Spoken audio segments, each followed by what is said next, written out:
તો હાલમાં સમાચારો મળી રહ્યા છે થરાદથી કે જ્યાં સીએમ જ્વેલર્સમાં લૂંટ અને ફાયરિંગની ઘટના સામે આવી છે। 4 લૂંટારુઓ રિવોલ્વર સાથે જ્વેલર્સમાં ઘૂસ્યા હતા। જ્વેલર્સ માલિક ચંદ્રકાંત સોની પર ફાયરિંગ કરવામાં આવ્યું। જ્વેલર્સમાં અન્ય કર્મચારીઓ સાથે ઝપાઝપી પણ કરી દાગીના સહિત રોકડની લૂંટ ચલાવી।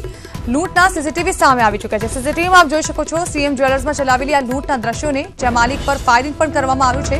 લૂંટની આ ઘટનાને અંજામ આપવામાં આવ્યો, જ્યાં ફાયરિંગની ઘટના સામે આવી અને બંદૂકની અણીએ આ લૂંટ ચલાવી દેવામાં આવી। શોરૂમમાં લાગેલા સીસીટીવીમાં તમામ દ્રશ્યો જે છે તે કેદ થઈ ગયા છે, જેના આધારે હવે પોલીસ કાર્યવાહી શરૂ કરી રહી છે। જ્વેલર માલિકને બંદૂક બતાવી બંદૂકની અણીએ લૂંટની ઘટનાને અંજામ આપવામાં આવ્યો। જ્વેલર માલિક ચંદ્રકાંત સોની પર હુમલો કરવામાં આવ્યો। અન્ય કર્મચારીઓ સાથે પણ ઝપાઝપી કરવામાં આવી, જેઓ દ્વારા તેમને રોકવામાં આવ્યા લૂંટારુઓને, કે ત્યારબાદ તેઓ અહીંથી હાથ સફાઈ કરીને ચાલ્યા ગયા। મોઢા પર કપડું બાંધીને આવેલા આ લૂંટારુઓ જે છે તેને શોધવા માટે હાલ તો પોલીસે ચક્રો ગતિમાન કર્યા છે। જો કે લૂંટની આ ઘટના જે સામે આવી છે તેને લઈને હાલ તો પોલીસ ફરિયાદ નોંધાવવામાં આવી છે અને કાર્યવાહી શરૂ કરી દેવામાં આવી છે। આપ જોઈ રહ્યા છો કે કઈ રીતે લૂંટારુઓ એક બાદ એક ચીજો જે છે તે અહીંથી ઉઠાવી રહ્યા છે। ધીમે ધીમે કરીને તેઓ અહીંથી તમામ ચીજો ઉઠાવી અહીંથી નાસી છૂટે છે। તેમના હાથમાં ગન પણ જોવા મળી હતી, જેની અણીએ તેઓએ આ લૂંટ ચલાવી।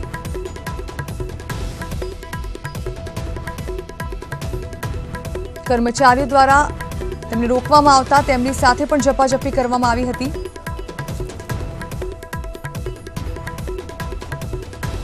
અને ખૂબ જ સરળતાથી તેઓએ બંદૂકની અણીએ લૂંટ ચલાવી તેઓ અહીંથી ફરાર થવામાં સફળ રહ્યા।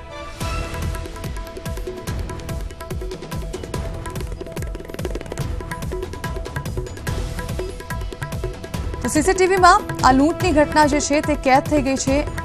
આ સીસીટીવી ફૂટેજ પોલીસને આપવામાં આવ્યા છે।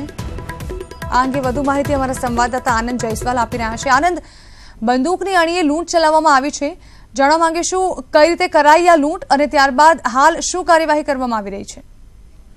જી ચોક્કસ જણાવ્યું કે બનાસકાંઠા જિલ્લાના થરાદના સોની બજારની આ ઘટના હતી, જ્યાં ગત મોડી રાત્રે અજાણ્યા 5 જેટલા લૂંટારુઓ, બુકાનીધારી લૂંટારુઓ સીએમ જ્વેલર્સમાં ઘસી આવ્યા હતા અને અચાનક જ્વેલર્સ માલિક કઈ સમજે તે પહેલા જ તેઓએ 3 રાઉન્ડ ફાયરિંગ કર્યું હતું, જેમાં જ્વેલર્સ માલિક ચંદ્રકાંત સોની જે છે તેમને પગના ભાગે ગંભીર ઇજાઓ પહોંચી હતી। ત્યારબાદ તેઓએ તેમને ડરાવી ધમકાવીને બંદૂકની અણીએ લૂંટ કરી હતી। લૂંટ કરી આ 5 જે લૂંટારો હતા ત્યાંથી ફરાર થઈ ગયા હતા। બનાવની જાણ થતા તાત્કાલિક પોલીસ પણ ઘટના સ્થળે આવી પહોંચી હતી અને ઇજાગ્રસ્ત જે છે તેમને સારવાર માટે ખસેડી વધુ તપાસ હાથ ધરી, જેમાં આજે પોલીસે તપાસ દરમિયાન સીસીટીવી ફૂટેજ સામે આવ્યા છે, જેમાં 5 અજાણ્યા જે શખ્સો છે બુકાનીધારી રીતે ઘસી આવ્યા હતા હોવાનું જાણવા મળ્યું છે અને જે તેઓ બંદૂકની અણીએ જે લૂંટ કરી છે તે પણ સમગ્ર ઘટના આખી સીસીટીવી કેમેરામાં જે કેદ થઈ ગઈ તે જોવા મળી રહી છે। જી બિલકુલ, આભાર આનંદ। તો સીસીટીવી ફૂટેજના આધારે હાલ તો તપાસ શરૂ કરવામાં આવી છે। લૂંટારુઓને શોધવા માટે હાલ કવાયત હાથ ધરવામાં આવી છે। ઇજાગ્રસ્ત દુકાન માલિક જે છે તેઓને સારવાર માટે ખસેડવામાં આવ્યા છે।